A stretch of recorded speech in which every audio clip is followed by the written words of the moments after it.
দীর্ঘ ১৫ বছরের শাসন আমলে বিরুদ্ধ মত দমনে গুম, খুন, নির্যাতন সহ নানা অভিযোগ রয়েছে আওয়ামী লীগের বিরুদ্ধে।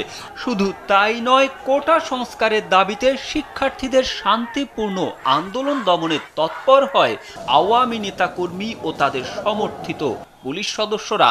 সহস্রাধিক মানুষকে তারা হত্যা করে, যাদের মধ্যে রয়েছে শিশু, নারী ও শিক্ষার্থী।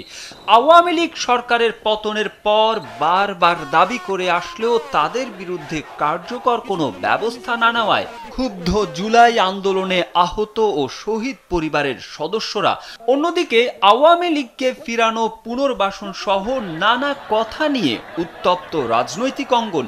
এমন অবস্থায় আওয়ামী লীগ নিষিদ্ধের দাবিতে ৪৮ ঘন্টার আলটিমেটাম দিয়ে কর্মসূচি ঘোষণা করেছে জুলাই গণ অভ্যুত্থানে আহতদের সংগঠন ওয়ারিয়র্স অব জুলাই।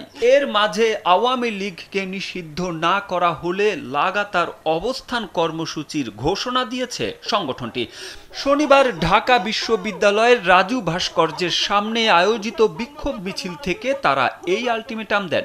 বিক্ষোভ সমাবেশে কর্মসূচি ঘোষণা করে আহতরা বলেন, ৪৮ ঘন্টার মধ্যে আওয়ামী লীগকে নিষিদ্ধের বিষয়ে প্রধান উপদেষ্টা ডক্টর মোহাম্মদ ইউনূসের কার্যালয় থেকে ঘোষণা অথবা সিদ্ধান্ত আসতে হবে।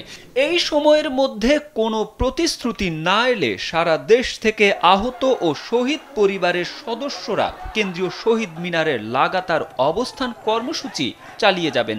যতদিন পর্যন্ত না আওয়ামী লীগ নিষিদ্ধ হয় ততদিন চলবে এই কর্মসূচি।